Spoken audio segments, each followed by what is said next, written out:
Balkónový profil Celox Drip. Hlavné výhody profilu Drip. Vhodný pre novostavby a rekonštrukcie balkónov, lodží a terás. Ekonomicky efektívny. Drenážne otvory. Súčasť certifikovaného systému pre zateplené balkóny. Dlhá životnosť profilu a navrhnutého riešenia. Výrobok má európske technické posúdenie ETA.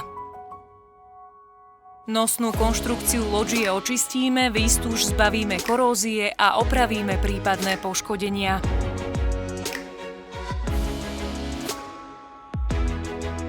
Navlhčíme podklad a hladkou stranou hladidla nanesieme tenkú kontaktnú vrstvu lepiacej hmoty s ozubením 10x10 mm, vytvoríme lepiace lôžko. Do pripravovaného lôžka uložíme tepelný izolant, ktorý má na styčnej ploche nanesenú tenkú kontaktnú vrstvu lepiacej hmoty. Zateplíme strop a čelo lodžie podľa schváleného technologického postupu.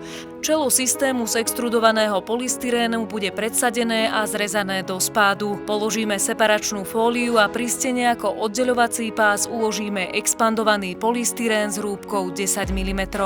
Aplikujeme cementový poter a zarovnáme do spádu 1,5 až 2 %. Hrúbka poteru musí byť minimálne 40 mm s vloženou armovacou výstužou. Do čerstvého cementového poteru zhotovíme polodrážku na osadenie profilu so šírkou a hĺbkou zodpovedajúcou rozmerom profilu, tak aby profil po osadení nevytváral protispád.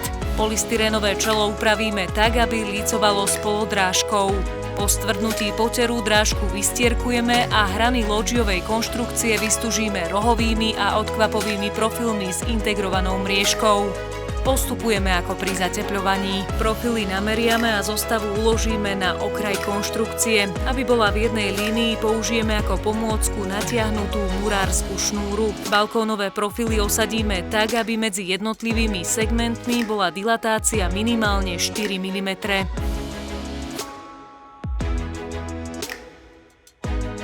Do montážnych otvorov na profile urobíme značky. Profily odoberieme a na označené miesta vyvrtáme otvory pre plastové hmoždinky.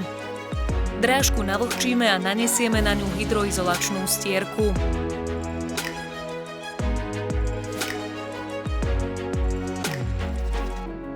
Začneme skladať zostavu a postupne ju fixujeme skrutkami na určených miestach.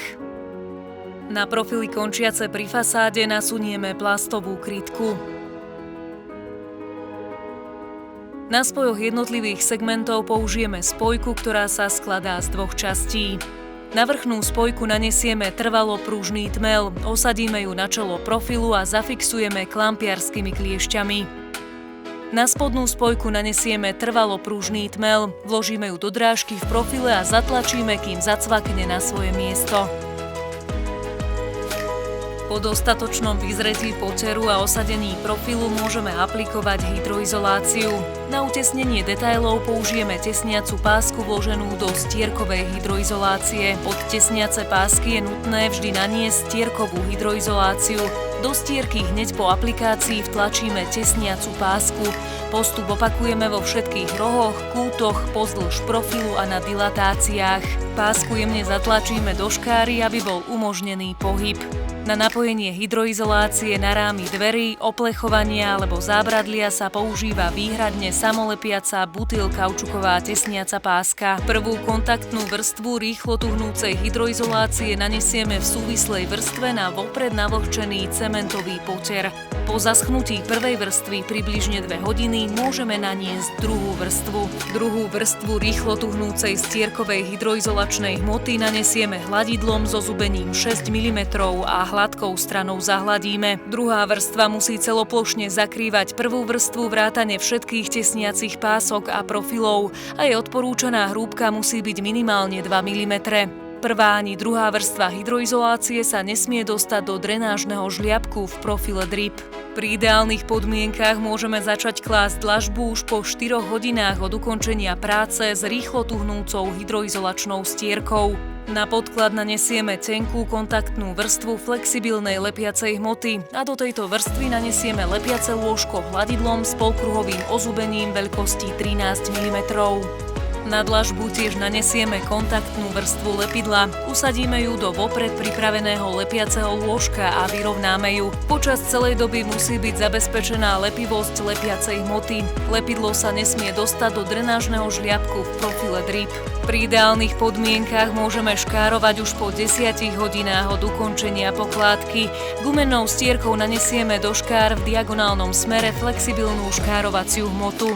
Hmota sa nesmie dostať do drenážneho žliabku v profile drip. Pred tmelením odstránime modrú ochrannú pásku z drenážneho žliabku v profile drip. Do škáry medzi odkvapovým profilom a dlažbou a taktiež dlažbou a soklom vložíme tesniacu šnúru, ktorú pretmelíme polyuretánovým tmelom. Tak zabezpečíme dlhú životnosť tmelu a celého systému. Maximálny odporúčaný rozmer dlažby je 33x33 cm s minimálnou hrúbkou 9 mm. Odporúčaná šírka škár v exteriéri je 6 mm. Nedodržanie šírky škár môže mať za následok rozpraskanie škárovacej hmoty aj dlažby a môže viesť k znefunkčneniu celého systému. Lódžiu dokončíme nanesením fasádnej omietky a osadením zábradlia. S použitím balkónového profilu drip od spoločnosti Celox dosiahneme estetický detail ukončenia dlažby a v kombinácii s certifikovaným systémom predĺžime životnosť riešenia. Váš balkón, lóžia, prípadne terasa získa jedinečný vzhľad a dlhotrvajúcu funkčnosť.